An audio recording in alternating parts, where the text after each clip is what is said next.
नमस्ते and welcome back to my channel.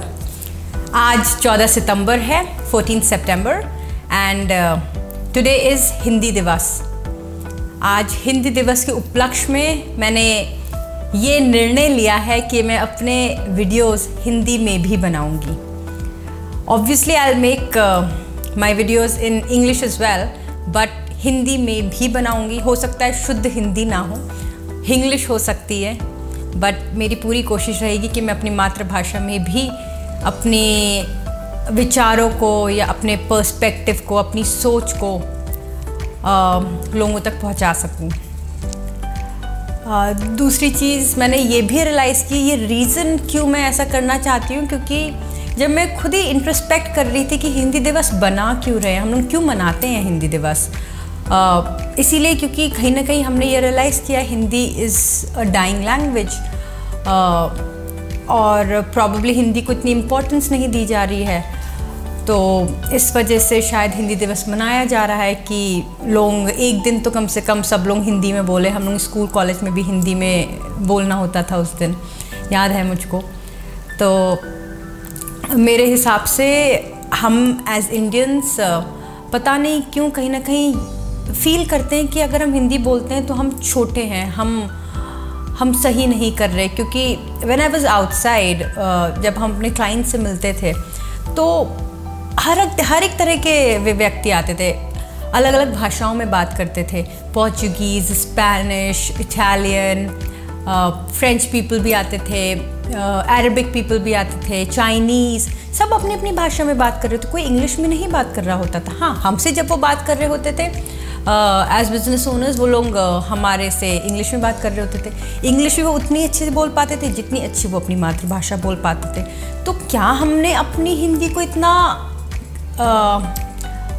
इतना कमज़ोर समझ लिया है कि हम उसको महत्वता ही नहीं दे पाते? क्योंकि जब मैं ट्रैवल भी करती थी, मैं फ़्लाइट्स में देखती थी बहुत सारे इंडियंस हैं जो हिंदी बोल सकते हैं पर इंग्लिश में बोल रहे होते थे, अपने बच्चे को इंग्लिश में डांट रहे होते थे, सब लोग और सुन रहे होते थे। तो आई थिंक हमें कहीं भी अपने आप को, अपनी आइडेंटिटी को वीक नहीं फील करना चाहिए। इनफैक्ट हमें प्राउड फील करना चाहिए और हमें हिंदी भाषा को उसी तरह से बढ़ाना चाहिए जैसे बाकी सारे देश के लोग अपनी भाषा को बढ़ा रहे हैं। और मेरा ये भी मानना है हिंदी के साथ साथ हमें संस्कृत दिवस और तमिल दिवस भी बनाना चाहिए, क्योंकि संस्कृत बहुत ही पावरफुल लैंग्वेज है। संस्कृत की तो एक्चुअली जर्मन से लेके यूरोप की काफ़ी कंट्रीज़ में संस्कृत को बहुत मेन स्ट्रीम कर दिया, मतलब संस्कृत भाषा पढ़ाई जा रही है, उनके करिकुलम का पार्ट है, because they have realize the potential of Sanskrit. In fact NASA के रिक ब्रिग्स, यस, उन्होंने ये बोला है कि Sanskrit and computers are a perfect fit. Sanskrit इतनी सिस्टमैटिक लैंग्वेज है जिसको हमने कहीं ना कहीं इग्नोर कर दिया है, और उससे भी पावरफुल है तमिल, बट उसको तो कहीं गिना भी नहीं जाता। सो तमिलियंस वुड नो, उनको पता है मैं क्या बात कर रही हूँ, why Tamil is such a powerful language.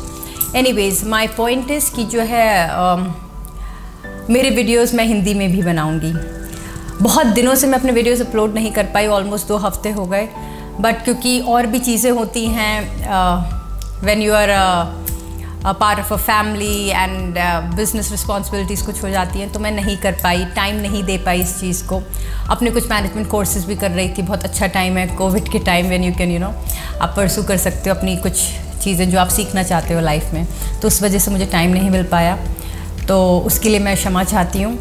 और दूसरी चीज़ ये भी है, जब अब MBA हूँ तो अपना मैनेजमेंट में थोड़ा फंडा भी लगाने लग गई हूँ अपनी लाइफ में, अपने normal day to day chores में। 6 सिग्मा का प्रिंसिपल बहुत ज़्यादा अप्लाई करने लग गई हूँ। तो उसमें मैंने ये रियलाइज़ किया कि वीडियो तो मैंने बना दिया, वीडियो बनाने में क्या है, वीडियो बनाना मतलब 15 मिनट की रिकॉर्डिंग या खींच के 20 मिनट की रिकॉर्डिंग, उसके लिए मैं रिसर्च करती हूँ, मैं आर्टिकल्स पढ़ती हूँ, पढ़ना अच्छा लगता है, खोज करना अच्छा लगता है, कई नई नई चीज़ें जानना अच्छा लगता है, डॉक्यूमेंट्रीज़ देखती हूँ। अब पिछला वीडियो जो मैंने बनाया था योगा का, उसमें मैंने ऑलमोस्ट 17-18 आर्टिकल्स यूज़ किए थे समझने के लिए कि what is it all about. फिर उसके बाद जो मेन आर्टिकल्स थे मैंने अपने उसमें रेफ़र भी किए थे अपने यूट्यूब चैनल के लिंक में। तो मैंने ये रियलाइज़ किया कि मैं अपने जो भी, क्योंकि मैं एक बुक लिख रही हूँ तो उसके लिए भी मैं बहुत सारी चीज़ें लिखती रहती हूँ, अपनी जर्नल बनाती हूँ, अपनी ब्लॉग की तैयारी कर रही हूँ, तो मैं अपने नोट्स बनाती थी, उसको मैं आपके सामने बताना चाहती हूँ। बहुत सारी चीज़ें मैंने लिखी हुई हैं, बट उसको शेयर करने में इतना टाइम लग रहा है क्योंकि मैंने कहीं ना कहीं ये रियलाइज़ किया इतनी ज़्यादा डिले हो जाता था जब मेरे को उसको एडिट करना पड़ता था। रिकॉर्ड करने में मुझे कोई प्रॉब्लम नहीं होती थी, रिकॉर्ड मैंने कर लिया, बट रिकॉर्डिंग के दौरान क्या होता था, कुछ गलतियाँ हो गई, कहीं पे मुझे कोई नंबर नहीं याद रहा तो मुझे अपने नोट्स को रेफ़र करना पड़ता था, फिर मेरे को दोबारा अब मैंने नीचे देख लिया तो मैं कैमरे में नहीं देख पाती थी, क्योंकि हमने एक कहीं ना मैं इतना टाइम स्पेंड करने लग गई थी उन वीडियोस पे। कभी कभी 20 से 40 घंटे लग जाते थे एक एक वीडियो पे, क्योंकि कहीं पे मैंने बहुत लंबा पॉज ले लिया तो कहीं मेरे दिमाग में वो शब्द नहीं आ रहा कि मुझे क्या बोलना है, फिर मैं उसको एडिट करती थी बैठ के। तो मैंने एक मतलब कहीं ना कहीं कॉम्प्रोमाइज़ करने लग गई थी मैं अपनी और चीज़ों को अपने यूट्यूब वीडियोज़ बनाने के लिए। फिर मुझे जब ये रियलाइज़ हुआ कि मेरा सबसे ज़्यादा टाइम एडिटिंग में जाता है, क्योंकि रिसर्च करने में मेरा शौक़ है, मैं पढ़ती हूँ, मैं देखती हूँ डॉक्यूमेंट्रीज़ और उससे अपने डिडक्शंस निकालती हूँ, मेरा पर्सपेक्टिव क्या है, मेरा दृष्टिकोण क्या है ज़िंदगी की तरफ, वो मैं अपने यूट्यूब वीडियोज़ की तरह के माध्यम से मैं सबको बताना चाहती हूँ। बट जब एडिटिंग में इतना टाइम लग रहा था मुझे लगा कि आई थिंक ये मैं नहीं करूँगी। फिर मुझे ये रियलाइज़ हुआ कि व्हाट इज़ परफेक्शन। परफेक्शन आप किसकी नज़रों में देखते हो? एक परफेक्ट वीडियो बनाने के चक्कर में, एक फ्लॉलेस वीडियो बनाने के चक्कर में, या मैं आपको एक अपनी परफेक्ट इमेज दूं कि मैं तो बहुत अच्छा बोलती हूँ, मैं कोई ओरेटर नहीं हूँ, मैं कोई पब्लिक स्पीकर नहीं हूँ, एक नॉर्मल इंसान हूँ ऑब्वियसली, तो गलतियाँ करती हूँ। A human is bound to earn, तो हो जाती हैं गलतियाँ, नोट्स रेफ़र करने पड़ सकते हैं मुझको। तो मैंने ये रियलाइज़ किया कि परफेक्शन की डेफिनेशन बहुत वेग है। अगर इसको परफेक्शन बोलेंगे कि बहुत फ्लॉलेसली मैं अपने वीडियोस बनाऊं बिना किसी गलती के, और उस वीडियो को बनाने के लिए मुझे इतना टाइम लग जाए, और उसको फिर क्योंकि मैं वाइवा की तरह तैयारी करूं कि मुझे भाई ओरल एग्ज़ाम देना है कैमरे के सामने, तो मैं वाइवा की तरह तैयारी कर रही हूँ। उसके बाद फिर मैं ये रियलाइज़ करूँ अब गलती हो गई वाइवा में, तो उसको एडिट करूँ, छुपाऊँ, तो that is not perfection for me. वो मेरे लिए परफेक्ट नहीं है। मैं जैसी हूँ, गलतियाँ होती हैं, थोड़ी बहुत होती हैं। ये वीडियो भी मैं अनएडिटेड ही डालूँगी, क्योंकि ये मेरी पहली कोशिश है एक अनएडिटेड वीडियो डालने की, जिसमें मैं अपना टाइम ना दूँ। तो बस मैं यही चाहती हूँ कि जो है कहीं ना कहीं आप लोग मुझे मेरे नेचुरल फॉर्म में देखें, बिना किसी एडिटिंग के, बिना किसी कट्स के, बिना किसी गलतियाँ होंगी उसके लिए मैं क्षमा चाहती हूँ, बट उस गलतियों से मैं सीखूँगी, आगे कोशिश करूँगी ना करूँ, बट उस गलतियों को मैं चाहूँगी आप नज़रअंदाज करें, और आप कंटेंट पे ध्यान दें, क्योंकि मैं जो भी कंटेंट प्रेजेंट करना चाहती हूँ आप लोगों के सामने, उसको मैं पूरी तरह कोशिश करूँगी वो अच्छी रिसर्च के बाद हो, या मेरा जो दृष्टिकोण है, जो मेरा नज़रिया है ज़िंदगी को देखने का, वो मैं आप तक पहुँचा सकूँ।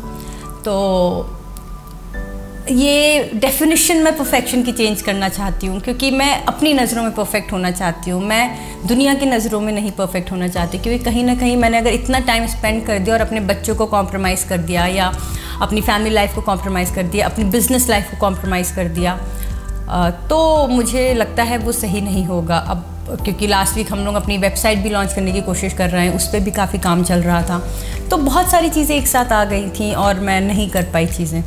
तो बस मैं यही चाहूँगी, अगर आपको मेरा ये मेरी जो सोच है कि मैं अपने वीडियोस बिना एडिटिंग के डालूँ और अनएडिटेड वर्जन डाल सकूँ और आप मेरी गलतियों को नज़रअंदाज कर सकेंगे, तो मैं बस ये चाहती हूँ आप मेरे इस डायलेमा को दूर करने के लिए एक लाइक का बटन दबा दीजिए। मैं नहीं कह रही आप मेरे कमेंट्स में कुछ भी लिखिए, बस एक लाइक से मुझे ये एक हिंट मिल जाएगा कि मैं अपने वीडियोस अनएडिटेड डाल सकती हूँ कि नहीं, क्योंकि उससे मैं आपको एक कंसिस्टेंट वीडियोस डिलीवर कर पाऊँगी और मेरे लिए भी बहुत आसान हो जाएगा। जो चीज़ मैं चाहती हूँ करना वो मैं आसानी से कर पाऊँगी। हो सकता है करते करते मैं इतना प्रो हो जाऊँ कि मैं अपने नोट्स को रेफ़र ही ना कर रही हूँ, हो सकता है मैं अपने लैपटॉप में देख ही ना रही हूँ, बहुत सारी चीज़ें मेरे को एक नेचुरल एबिलिटी आ जाए, पर ये मैं बस आपसे चाहती हूँ। और फ़िलहाल आज के लिए इतना ही बोलना चाहूँगी, and thank you so much, and happy Hindi दिवस की बहुत सारी शुभकामनाएं। और मेरी तरफ से, नेहा अस्थाना मीना की तरफ से आप सभी को प्रणाम। Thank you.